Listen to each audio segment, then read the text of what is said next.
नमस्कार साथियों, इस समय हम प्रयागराज के उस इलाके में हैं जो बेहद पिछड़ा इलाका है। भौगोलिक रूप से अगर इसको हम कहें तो ये बुंदेलखंड जैसी इसमें भौगोलिक जमीनें हैं और खेती बाड़ी, और यहीं बगल से एक माइनर गया हुआ है और यहीं पर गांव के लोग हैं जो कि अगर हम आपको इसका भौगोलिक परिचय बताएं तो ये जारी से लगभग कितने किलोमीटर होगा चाचा? 6 किलोमीटर। 6 किलोमीटर दूर है। और यहाँ पहुँचने में कितना समय लग जाता है?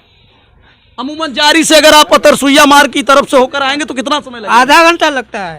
कारण क्या है इसका जो आधा घंटा लगता है? थोड़ा सड़क एकदम खराब है। तो देखिए, यहाँ जब मैं आया तो सड़कों की हालत बड़ी जर्जर है और सरकारें जो दावा करती है स्थिति उससे इतर है। और आज यूपी 2022 को लेकर प्रयागराज में राजनीतिक घमासान छिड़ा हुआ है और प्रयागराज की धरती पर ही आज सोराव और फाफामऊ में प्रधानमंत्री नरेंद्र मोदी द्वारा भी जनसभा की जा रही है। वहीं पर अखिलेश यादव द्वारा इलाहाबाद में 3 विधानसभाओं में जनसभा की गई, जिसमें इन्हीं खास मुद्दों के साथ हम जमीनी हकीकत में जनता के बीच असल मुद्दों से जुड़ने के लिए और आने वाली 27 तारीख कल यहाँ प्रयागराज में प्रचार थम जाएगा शाम तक में और परसों वोटिंग है। अभी वर्तमान में जो योगी की सरकार चल रही है, 2022 का चुनाव है, तो अभी परसों वोटिंग है। तो आप लोग क्या करने जा रहे हैं? वर्तमान सरकार के साथ रहेंगे या फिर जनता में कुछ बदलाव है? बदलाव होगा। बदलाव किन मुद्दों पर जनता करने जा रही है? यहाँ पर हम लोगों की फसल पशुओं छुट्टा पशुओं से चरी जा रही है पूरा।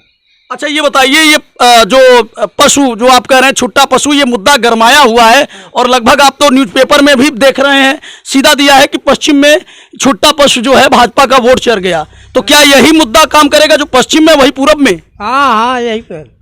चाचा जी, एक चीज और असल मुद्दा हम आपसे जानना चाहते हैं, अगर ये छुट्टा पशु के अलावा आप भाजपा सरकार के और कामों को कैसे देखें आप लोग?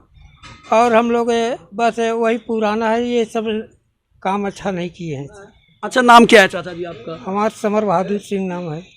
पटेल हैं। हाँ। तो देखिए, बड़ा दिलचस्प है। विधानसभा 12 की अगर मैं बात बताऊं तो यहाँ पर अपना दल से वाचस्पति को टिकट मिला है। 2 दिन पहले अनुप्रिया पटेल ने यहाँ पर शंकरगढ़ ब्लॉक में एक जनसभा की है और प्रयागराज की इस विधानसभा का दिलचस्प आंकड़ा और राजनीतिक गठजोड़ का जो जाति समीकरण है, अगर हम उसकी बात करें तो यहाँ पटेलों की खासी आबादी है पिछड़े वर्ग में और वहीं सामान्य में ब्राह्मणों की आबादी है। अगर भाजपा और निषाद पार्टी और प्लस अपना दल का अगर एक थोक वोट बैंक बनता है तो कहीं ना कहीं अपना दल के फेवर में ये चुनाव जाएगा। लेकिन जो राजनीतिक गलियारों में चर्चा है इस इलाके में, ये कहा जा रहा है कि जो जारी से सुरवल साहनी नारीबारी की तरफ है चाचा, वहां का पटेल समाजवादी पार्टी के साथ है, ऐसा चर्चा है। तो इसी चर्चे की सच्चाई को जानने के लिए हम आपके बीच आए हैं कि वास्तव में क्या ऐसा है। आप लोग समाजवादी पार्टी के साथ रहेंगे, अपना दल के साथ? समाजवादी के साथ रहेंगे हम लोग। तो इस इलाके में मतलब जो भी गांव है, अब आप अच्छी तरीके पूरा एमपी के बॉर्डर तक। अच्छा, तो फिर अपना दल में कौन पटेल? उस दिन भी बड़ी रैली हुई थी, हम भी गए थे और बड़ी जनसभा पटेल ही लोग आए थे। तो वो किस इलाके से थे? फिर वो अगर हैं घूमने जाते हैं। अच्छा, इधर के लोग भी चाचा गए थे? देखने जाते हैं, घूमने जाते हैं। आप लोग भी गए थे? कोई मतलब इधर से लोग गए थे? हम लोग जाते ही नहीं है। लेकिन ये बताइए, इधर का पटेल अपना दल के साथ क्यों नहीं जुड़ा? इसका कोई कारण है? अपना दल के साथ नहीं जुड़ेगा, सपा के साथ जुड़ेगा, समाजवादी पार्टी के साथ जुड़ेगा। हाँ। अच्छा, एक दिलचस्प आंकड़ा है कि मेजा विधानसभा में जो समाजवादी पार्टी के प्रत्याशी हैं संदीप पटेल, जो कि इसी इलाके से आते हैं, पास का ही गांव है। कौन सा गांव है पटेल? पास में, ये पास में है। पास ही में है। हाँ, एकदम हमारे यहाँ के बॉर्डर पर है। तो क्या उनका प्रभाव है क्या इस इलाके में? है, बिल्कुल प्रभाव उनका भी है। उनका भी प्रभाव है, इसलिए आप लोग समाजवादी पार्टी के साथ जा रहे हैं। हाँ जी। आप चाचा किस बिरादरी से हैं? पटेल बिरादरी से। तो देखिए, ये इलाका पटेलों का है और जो चर्चा थी उसी की हम हकीकत करने, क्योंकि 12 विधानसभा में तमाम मतदाताओं के बीच में ये बात थी कि अगर पटेलों का वोट कहीं शिफ्ट होता है समाजवादी पार्टी की तरफ तो फिर तस्वीर दूसरी होगी। अगर इस इलाके का भी पटेल अपना दल के साथ है तो फिर अपना दल यहाँ पर 1 साइडेड जीतेगी। लेकिन जमीनी हकीकत में आप देख सकते हैं हमारे बीच 2 वरिष्ठ बुजुर्ग लोग मिले जो सीधे सीधे कह रहे हैं कि हम समाजवादी पार्टी के साथ हैं। कुछ युवा लोग भी मौजूद हैं, हम उनसे जानना चाहते हैं। भैया, आपका क्या नाम है? संजीव सिंह। तो आप लोग किन मुद्दों के आधार पर 27 तारीख को वोट करेंगे? अब हमारे बुजुर्ग लोग जहाँ बोलेंगे वहीं करेंगे। नहीं, वो तो ठीक है, बुजुर्गों का सम्मान करना अच्छी बात है, लेकिन आप लोगों की भी कुछ सोच है क्या? भाजपा की सरकार जो रही वो आप लोगों के लिए कैसा रही? अरे भाजपा की सरकार है, बच्चे सब पीछे जा रहे हैं। जब देखो लॉकडाउन लगा दिए, बच्चे पूरे मर रहे हैं जो कमा खा नहीं पा रहे हैं। कोरोना में तो कोई भी सरकार होगी तो लॉकडाउन तो लगाएंगे, लेकिन जैसे गल्ला बांटा या प्रधानमंत्री 2000 दे रहे हैं, इससे कोई फर्क नहीं पड़ेगा। इसको क्या प्रभाव? गल्ला का कोई प्रभाव नहीं है। कोई प्रभाव कहते हैं गरीब लोग जो है, जो राशन डबल दिए, डबल इंजन की सरकार, डबल राशन, ये तो सब बर्बाद कर रहे हैं। गल्ला देकर बहराइच के में योगी जी आज ही कह रहे थे वो कुछ भी कहें, लेकिन ये कि गल्ला का कोई प्रभाव नहीं है। ये गल्ला किसानों पर ये आवारा पशु है, ये ज्यादा ये बड़ा मुद्दा है। आवारा पशु। तो साथियों देखिए, ये इलाका किसान और संपन्न लोगों का है, और इनके जो आवारा पशुओं से जो नुकसान हुआ है वो उनके उस डबल गल्ले से ज्यादा है। हाँ, तो देखिए और भी कुछ लोग मौजूद हैं। तो भैया आप लोग किस मुद्दे के आधार पर 2022 में मतदान करने जा रहे हैं? हम राष्ट्रहित में वोट करेंगे। राष्ट्रहित में करेंगे, यानी आपके लिए राष्ट्रवाद बड़ा मुद्दा है या फिर कोई इस इलाके का काम भी है? कुछ नहीं, राष्ट्रवाद पे देश के हैं, इसलिए वोट करेंगे बस। इसी इलाके के हैं आप भी? अच्छा, जारी के हैं, मैदा के हैं। क्या नाम है सर? विमल से। आप लोग मतलब पटेल में है कि ठाकुर में? ठाकुर हैं। अच्छा, ठाकुरों में मतलब राष्ट्रवाद के नाम योगी जी के साथ है, आप भी उन्हीं के साथ हैं? जी जी जी योगी जी के साथ आप भी मई मैदा के हैं? जी जी आप भी योगी जी के साथ रहेंगे? जी जी। तो देखिए यहीं पर जिस दुकान में हम रुके थे, किराने की दुकान है, अमूमन ये खेत के बीच में अकेली ऐसी एक ही घर था इस इलाके में। तो यहीं पे भैया बैठे हैं। तो भैया क्या माहौल है आपके? तो दुकान में लोग चर्चा है अमूमन, अगर इस पूरे इलाके की बात की जाए तो लोगों में क्या चर्चा है? यहाँ से मुन्ना भैया जीत रहे हैं, यानी अजय भारती मुन्ना हाँ, समाजवादी पार्टी से अच्छे वोटों से जीतेंगे। अगर इधर पटेलों का काफी ज्यादा बूथ है तो आप एक आंकड़े में बता सकते हैं कि ज्यादातर रुझान पटेलों का किधर रहेगा? पटेल ज्यादातर समाजवादी पार्टी में रहेंगे। अच्छा, पिछले चुनाव में भी अपना दल से ये आए थे मुन्ना, उस बार भी आप लोगों ने साथ दिया था? पिछले चुनाव में भी साथ थे? हाँ, कि योगी के साथ थे? नहीं, मुन्ना के साथ थे। इस इलाके में पिछले बार भी आप लोग नहीं थे? हाँ, हमारी तो देखिए और भी साइकिल जीती थी। अच्छा, ये जो जिस बूथ पर हम खड़े हैं साथियों, ये पिछली बार भी समाजवादी पार्टी हाँ, जीती। समाजवादी पार्टी जीती। तो देखिए और भी हम चाचा जी से ये पूछना चाहते हैं, तो पिछली बार आप लोगों ने विधानसभा 2017 में योगी को दिया था कि मुन्ना जी के साथ थे? नहीं, अब योगी को हमको देते ही नहीं है। कभी नहीं दिया आप अभी लोग? नहीं देते हम। क्यों चाचा, आपने दिया था 2014-19 के इलेक्शन में मोदी जी को? नहीं दिया था। अच्छा, उनको भी नहीं दिए थे? नहीं दिया। तो देखिए ये जो बात चल रही है इस विधानसभा में वो कहीं ना कहीं जमीनी हकीकत में सही है। पटेल वोटों में भी बंटवारा है। जमीनी हकीकत में आपने देखा कुछ और लोग भी मौजूद हैं यहाँ पर। भैया देखिए कुछ युवा साथी भी मौजूद हैं।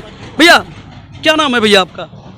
मेरा शिवेंद्र सिंह। शिवेंद्र सिंह जी, क्या मुद्दा रहेगा आप लोगों के लिए? 2022 चुनाव प्रचार का आखिरी दिन, फिर उसके बाद चुनाव प्रचार बंद रहेगा, 2 दिन बाद वोटिंग है, तो आप लोग क्या सोचकर वोट करने जा रहे हैं? वोट सोच के ये होगा जो विकास करेगा उसी को वोट दिया जाएगा। तो विकास अभी जो योगी जी की सरकार की, वो आप लोगों के हिसाब से विकास था या फिर 2022 में नई सरकार दी? योगी जी का विकास था, लेकिन कुछ कामें ऐसा है गलत हुआ है। जैसे किन कामों को आप गलत देख रहे हैं? अरे ऐसे है कि गोरू बाड़ा बनवा दिए, जी। किस गांव में बनवाए, किस गांव में नहीं बनवाए, और एक गांव में छोड़ दिए हैं, तो उसको पूरा करना चाहिए ना। तो किस गांव से हैं आप? इसी इलाके के? इसी इलाके के हैं। तो आप लोगों के हिसाब से बदलाव होगा फिर? बदलाव हम नहीं कर पाएंगे, लेकिन पब्लिक कर रही है। एक एक वोट कीमती होता है लोकतंत्र हाँ। में, और एक एक वोट से परिवर्तन होता है। हाँ, तो मतलब आप लोग इधर देख रहे हैं परिवर्तन होगा? परिवर्तन होगा। तो साथियों देख सकते हैं, ये कौन सा गांव था थोड़ा बता ये दीजिए। सीट टिकट है। सीध टिकट। तो देखिए ब्यारा विधानसभा का सीध टिकट गांव है, जो कि पटेल बाहुल्य गांव है, और यहाँ पर बहुतायत मतदाता के द्वारा जो बताया गया वो बताया गया कि परिवर्तन की ओर देख रहे हैं। खासकर आवारा पशुओं से इनको विशेष समस्या रही है, और वैसे भी इस गांव में समाजवादी पार्टी पिछली बार भी जीतती आई है, और इस बार भी इन लोगों का रुझान समाजवादी पार्टी के साथ है। तो चाचा जी आप कहाँ के रहने वाले हैं? सीट टिकट है। आप भी यहीं के रहने वाले हैं? जी, 12 विधानसभा है। तो देखिए साथियों, अभी यहीं पर लोगों से हमारी बात हो रही थी, और यहीं पर एक चाचा जी भी आए, और जिनकी बातें सुनकर हमें लगा कि इनसे भी बात की जानी चाहिए।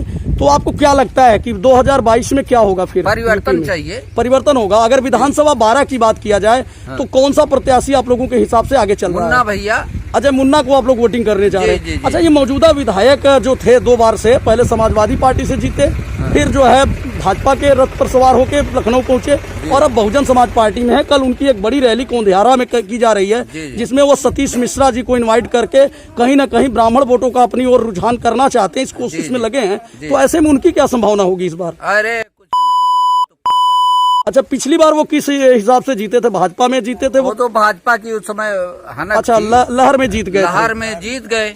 अच्छा, बहुजन समाज पार्टी में उनको मतलब जो बहुजन वोट के अलावा जो बेस वोट माना जाता है, क्या उससे इतर भी वोट मिलेंगे उनको? ना इस इलाके से उनकी कोई संभावना? कोई संभावना नहीं। यहाँ तो सिर्फ परिवर्तन है, वो सपा को अच्छा, बहुतायत। अच्छा, ये बताइए, अपना दल को भी तो कुछ ना कुछ वोटिंग होगी? हाँ, तो वो 10% अपना। अच्छा, अपना दल रहेगा, लेकिन यहाँ पे बहुजन समाज पार्टी का बेस वोट के अलावा कोई वोट नहीं है जी। तो क्या नाम था आपका?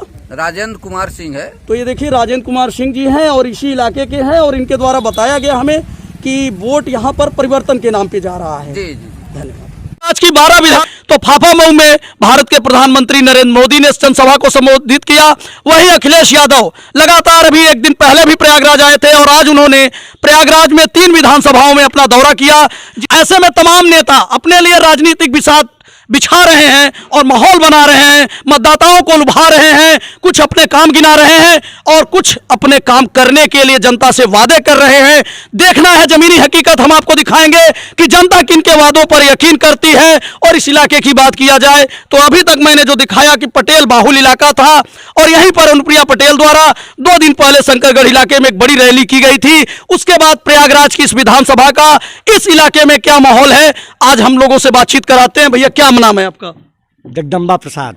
तो क्या माहौल है 2022 में? आप लोग 2 दिन बाद चुनाव में वोट डालने जा रहे हैं, क्या मुद्दा है आप लोगों के लिए? मुद्दा है जानवर जो छुट्टे हैं सर, और बेरोजगारी का मुद्दा है। बेरोजगारी और छूटे जानवर की समस्या है। और जैसे अगर योगी सरकार के काम की बात किया जाए तो इसको लोग कैसे देख रहे हैं? इसको लोग तो सर जी कहीं न कहीं जातिवादी से लोग देख रहे हैं, कहीं न कहीं कामवादी से देख रहे हैं, कहीं न कहीं गुंडावादी से देख रहे हैं।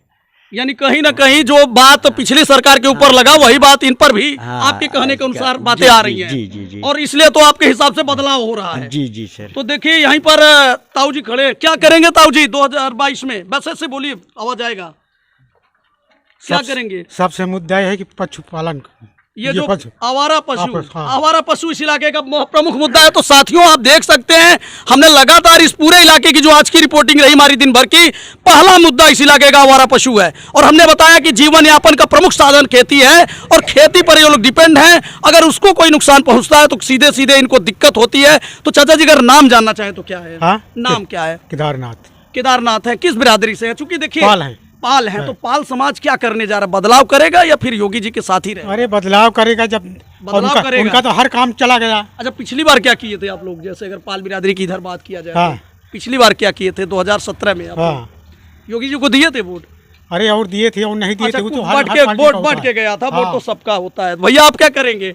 क्या मुद्दा है आप लोग को? सरकार के काम से आप लोग को फायदा मिला है? हाँ, सरकार के काम तो बहुत बढ़िया है। तो क्या करेंगे 2022 में? गोरू के प्रभु है, जाना गोरुआ 5 साल हुआ सरकार दावा करती है कि हमने पशुबाड़ा बनाया। बाड़ों की हालत तो आप भी जानते हैं, हम भी देखते हैं। वहाँ तो या तो चारा नहीं मिलता या तो फिर रात को क्या किया जाता है, छोड़ दिया जाता है। छोड़ देते भैया। तो वो योजना तो असफल रही, फिर जमीनी हकीकत में असफल रही और किसान परेशान है। और सब बढ़िया है और सरकार में कोई प्रकार की कमी नहीं। तो ये मुद्दा है। तो फिर 22 में क्या करेंगे फिर? हम पुन देव और का। अच्छा, देंगे। चाचा आप क्या करेंगे? क्या करेंगे 2022 के लिए? अरे हो गया, अभी यही मुद्दा है जो ने बताएं गोरू माल के। अच्छा, ये मुद्दा है, लेकिन वोटिंग में मतलब क्या बदलाव देख रहे हैं या फिर वही सरकारों के रही सबसे बात करते हैं? चलिए ठीक है। तो भैया देखिए, आप मौजूद हैं, क्या होगा 2022 में इस इलाके में? जो अगर हम 12 विधानसभा के समीकरण की बात कर लिए, अब सरकार से हटके हम इस लोकल अगर बात करें तो विधानसभा 12 में 2007 से जब ये सुरक्षित सीट हुई है तो डॉक्टर अजय कुमार पहली बार समाजवादी पार्टी की साइकिल से जो है लखनऊ पहुंचे और दूसरा कमल के फूल वो भाजपा के रथ पे सवार होकर लखनऊ का सफर बड़े आसानी से तय कर लिया। और इस बार टिकट नहीं मिलने से गठबंधन की ओर जाने से ये सीट जो है वो उन्होंने पाला बदला और बहुजन समाज पार्टी में अपनी मजबूत दावेदारी पेश करके त्रिकोणी संघर्ष बना रहे हैं। ऐसा कुछ है क्या इस इलाके में? हाँ, त्रिकोणी संघर्ष है, यानी बहुजन मतदाता जो है वो अब कहीं न कहीं अपनी जगह पर है। अगर वो कुछ फॉरवर्ड या फिर पिछड़े समाज से वोट करते हैं तो त्रिकोणी मामला बनता दिख रहा है 12 विधानसभा में। ऐसा नहीं है कि मतलब अभी क्लियर नहीं है कौन आगे है। में कोई जय नहीं है, अभी कोई नहीं है। तो क्या होगा, बदलाव होगा या फिर अभी योगी जी को मौका देने जाएंगे लोग? देखा जाएगा क्या होगा, अभी तो हम लोग उन्हीं के साथ हैं। अच्छा, तो भैया आप क्या करेंगे? क्या मुद्दा रहेगा? हम तो यहाँ के होबे नहीं। अच्छा, कहाँ के हैं पहले? हम तो एमपी के हैं। चलिए ठीक है। देखिए यहाँ के ये लोग हैं स्थानीय, क्या करेंगे चाचा जी? हम लोग बदलाव करेंगे, जो करे हैं अखिलेश के ये है। बदलाव की वजह क्या है? बदलाव को उनका काम आज फोन कहते दुआरे पे गाड़ी सब आवे का कहा। अच्छा, ये डायल 100 जो अब 112 हो गई, नाम बदल गई। हाँ तो नाम बदल गई, लेकिन हाँ, तो- काम आपको अखिलेश का पसंद है। हाँ पसंद है। काम अखिलेश का पसंद है। और ये जो कैंडिडेट आए इस इलाके में, हमारा नहीं पसंद है, हर किसानों जी, को जी। पसंद है। जैसे डॉक्टर वाचस्पति, डॉक्टर अजय कुमार और अजय मुन्ना, ठीक है, 3 कैंडिडेट हुए। तो अगर आपसे बात किया जाए तो पब्लिक में लोकप्रियता किस कैंडिडेट की ज्यादा बन रही है? क्योंकि कुछ वोट तो पार्टी के नाम पे होते हैं, कुछ व्यक्तिगत छवि से प्रत्याशी जो है अर्जित कर लेता है। तो ऐसे ही तीनों प्रत्याशियों में मुख्य जो प्रत्याशी हैं, इनमें कौन आगे दिख रहा है लोकप्रियता के मामले में? देखो हमको तो भाई हमारे समझ से तो अच्छा मुन्ना जना रहा है, अजय बोलने मुन्ना आपके चालने में, हिसाब से बात जना। व्यवहार में। अच्छा, ये चीज आपको अच्छी लग रही है कैंडिडेट की। भैया आपके हिसाब से क्या है फिर? अरे हमसे बनवाई न करी भाई। चाचा जी आप बोलिए, क्या मुद्दा है? मतलब इस इलाके में क्या लोग करने जा रहे हैं? अरे लोग क्या करने जा रहे हैं, ये जो यहाँ के सबसे बड़ी प्रॉब्लम यही है, आवारा पशु के आवारा जो है पशु के मुद्दा के किसान आधार पे बदलाव करेंगे। हाँ, आप देख लीजिए तो इधर। देखिए और भी लोग मौजूद हैं, कुछ नौजवान लोग खड़े हैं। आप लोग भी वोटर हैं? पहली बार वोट करेंगे? पहली बार वोट। तो देखिए ये नए मतदाता है तो बड़ा उत्साह होगा पहले वोट को लेकर। तो क्या करेंगे? पहली बार वोट किसके नाम पर देंगे? अखिलेश के नाम पर या योगी के नाम पे? अखिलेश के नाम से अखिलेश के नाम पर। क्या पसंद है अखिलेश जी का? अरे उनका भाषण भी पसंद है और उनका काम भी अच्छा है। अच्छा, भाषण तो कहते हैं मोदी जी बहुत लंबा देते हैं, उनका सुनते हैं कभी? हम सुनते भी हैं उनका भी। अच्छा, उनका सुनते हैं, लेकिन इस बार 22 में अखिलेश के साथ रहेंगे। यस। क्या नाम है? मुकेश कुमार यादव। मुकेश कुमार यहीं के हैं? जी सर। ठीक है, तो बने रहिए हमारे साथ। ऐसे ही तमाम लोग देखिए इस इलाके में खेती की जो समस्या है, यानी खेती बाड़ी जो आवारा पशुओं के द्वारा उनकी फसल चढ़ जाती है, वो बड़ा प्रमुख मुद्दा है। पश्चिम में भी यही मुद्दा छाया रहा, तो पूर्वांचल में भी, पूर्व की तरफ भी यही मुद्दा है। और प्रयागराज में आज से 2 दिन बाद कल प्रचार का आखिरी दिन होगा, परसों वोटिंग होगी। तो प्रयागराज के इस इलाके में हमने दिखाया कि आवारा पशु के मामले में सरकार ने चाहे जितने काम गिना दे, लेकिन आवारा पशु का मुद्दा इस पूरे इलाके की, इस पूरी खबर में आज छाया रहा। और इसके आधार पर लोग परिवर्तन का मूड बना रहे हैं। बाकी आप लोगों को हम ऐसे ही किसी नए जगह पर नए लोगों के साथ मुद्दे क्या हैं इस विधानसभा के, बने रहिए हमारे साथ। K9 प्रयागराज वर्ल्ड में कृष्णानंद।